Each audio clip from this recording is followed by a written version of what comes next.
നമസ്കാരം, ഞാൻ ഡോക്ടർ അശ്വിൻ ഹരി.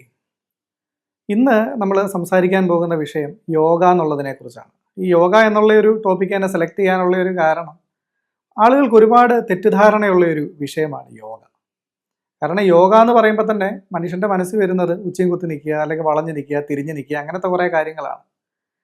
ശരിക്കും ഇത്തരത്തിലുള്ള ഒരു ഫിസിക്കൽ എക്സസൈസ് അല്ലെങ്കിൽ ഒരു ഫിസിക്കലായിട്ടുള്ള സ്ട്രെച്ചിങ്, ഫ്ലെക്ഷൻ ഇങ്ങനത്തെ ഒരു കാര്യങ്ങൾ മാത്രമല്ല ഒരിക്കലും യോഗ.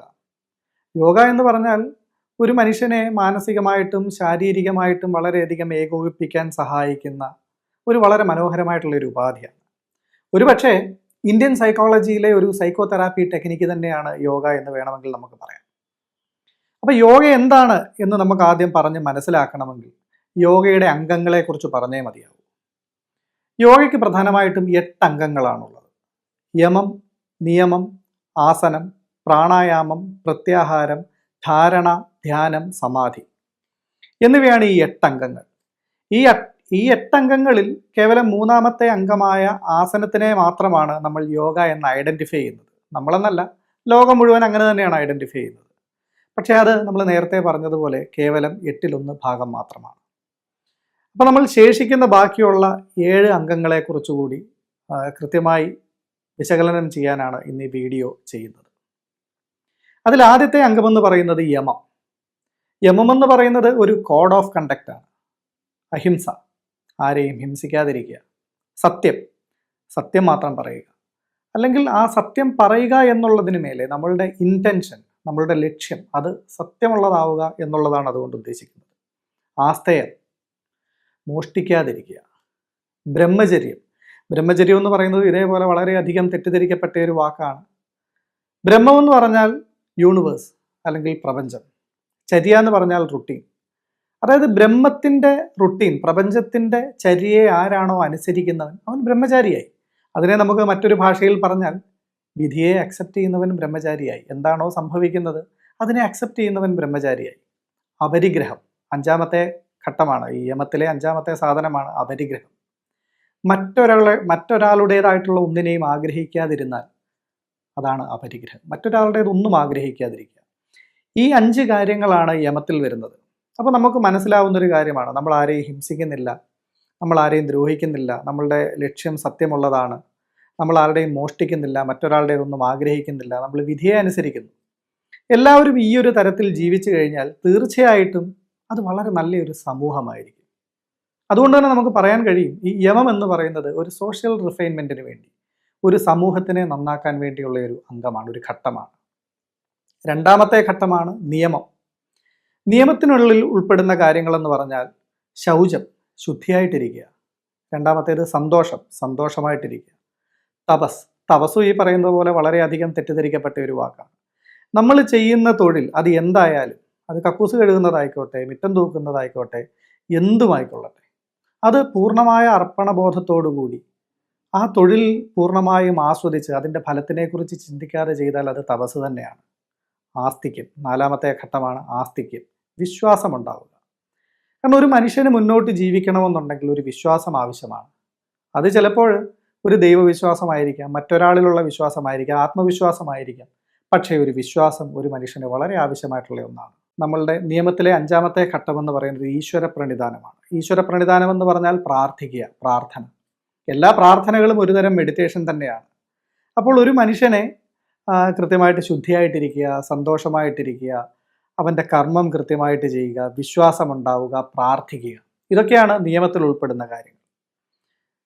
ഈ പറയുന്ന 5 കാര്യങ്ങളും കൃത്യമായി നമ്മൾ പാലിച്ചില്ല എങ്കിൽ, അതായത് നമ്മൾ കുളിച്ചില്ല എങ്കിൽ സമൂഹത്തിന് യാതൊരു ദോഷവുമില്ല. നമ്മൾ കൃത്യമായിട്ട് ഉത്തരവാദിത്തത്തോടു കൂടി നമ്മുടെ ജോലി ചെയ്തില്ലെങ്കിലും സമൂഹത്തിൻ്റെ ഒരു ദോഷവുമില്ല.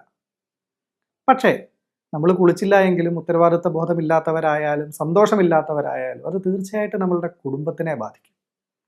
അതുകൊണ്ട് തന്നെ നിയമം എന്ന് പറയുന്ന ഘട്ടം സാമൂഹിക പരിഷ്കരണത്തിന് വേണ്ടിയുള്ളതല്ല, അല്ലെങ്കിൽ ഒരു സമൂഹത്തിനെ ഉദ്ധരിക്കാൻ വേണ്ടിയുള്ളതല്ല, അത് നമ്മളുടെ കുടുംബത്തിനെ നന്നാക്കാൻ വേണ്ടിയുള്ളതാണ്. അതുകൊണ്ട് നിയമം കൃത്യമായിട്ട് നമ്മൾ പരിപാലിക്കപ്പെട്ടാൽ അത് നല്ലൊരു കുടുംബമായിരിക്കും. അങ്ങനെ നമ്മൾ ആദ്യം ഒരു സമൂഹത്തിനെ നന്നാക്കി, 2ാമത്തെ ഘട്ടമായിട്ട് നമ്മൾ നമ്മളുടെ കുടുംബത്തിനെ നന്നാക്കി. ഇനി അടുത്തൊരു ഘട്ടമാണ് അവനവൻ്റെ ശുദ്ധീകരണം. അവനവൻ്റെ ശുദ്ധീകരണത്തിനായിട്ടുള്ള ആദ്യത്തെ ഒരു ഘട്ടമാണ് ആസനം എന്ന് പറയാം. അപ്പോൾ ആസനം മുന്നേ നമ്മൾ പറഞ്ഞു, കുറേ ഫിസിക്കൽ എക്സസൈസുകൾ, നമ്മളുടെ സ്ട്രെച്ചിങ്ങുകളും വ്യായാമങ്ങളും അതെല്ലാം ഉൾപ്പെടുന്ന ഒരു ഘട്ടമാണ് ഈ ആസനങ്ങൾ എന്ന് പറയുന്നത്. അതായത് യോഗയുടെ ഒരു ഫിസിക്കൽ പാർട്ടാണ് ആസനം. ആസനങ്ങളുടെ ഒരു ലക്ഷ്യമെന്ന് പറഞ്ഞാൽ സ്ഥിരം സുഖം ആസനം എന്നുള്ളതാണ്. അതായത് ഒരു മനുഷ്യനെ സ്ഥിരമായിട്ട് സുഖമായിട്ട് ഒരു സ്ഥലത്ത് ഇരുത്താൻ പ്രാപ്തനാക്കുന്നതാണ് ആസനം.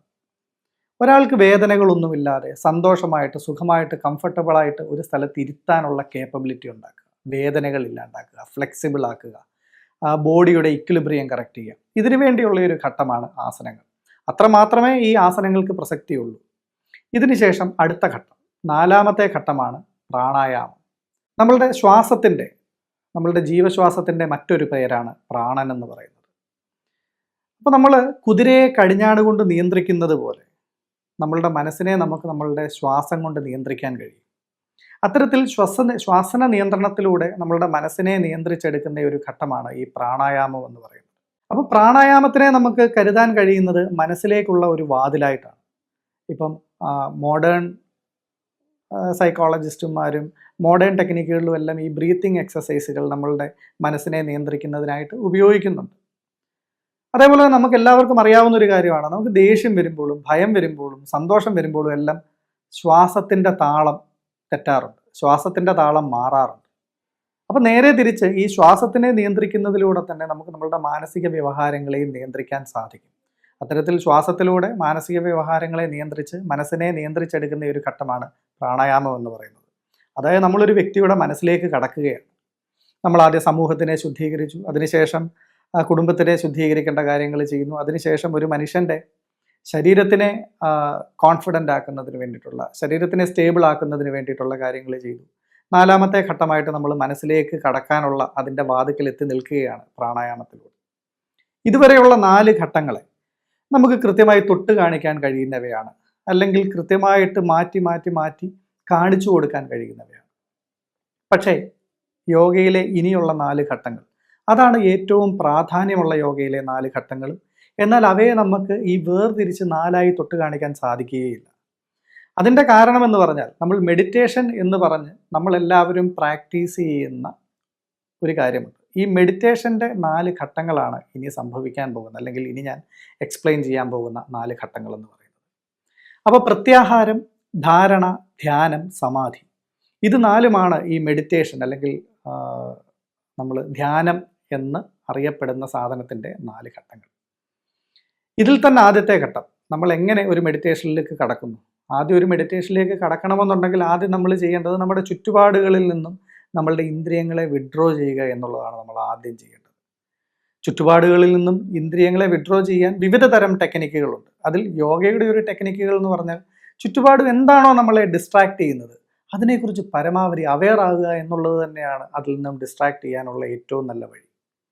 അപ്പോൾ അതിനെക്കുറിച്ച് അവെയർ ആവുക എന്ന് പറഞ്ഞാൽ, നമ്മുടെ ചുറ്റുപാടുമുള്ള ഒരു ശബ്ദം നമ്മളെ ഡിസ്ട്രാക്ട് ചെയ്യുന്നുണ്ടെങ്കിൽ ആ ശബ്ദത്തിനെ കുറിച്ച് തന്നെ ചിന്തിച്ച് ആ ശബ്ദം നമ്മളിൽ ഉണ്ടാക്കുന്ന ഡിസ്ട്രാക്ഷൻ, ആ ഇമോഷനെ കുറിച്ചും പരമാവധി അവെയറായി അത് തന്നെ ഒബ്സർവ് ചെയ്തിരുന്നു കഴിഞ്ഞാൽ തീർച്ചയായിട്ടും നമ്മൾ ആ ശബ്ദത്തിൽ നിന്ന് നമ്മൾ ഡിസ്ട്രാക്റ്റഡ് ആവും, ആ ശബ്ദത്തിൽ നിന്ന് നമ്മൾ വിഡ്രോ ചെയ്യാൻ നമുക്ക് സാധിക്കും.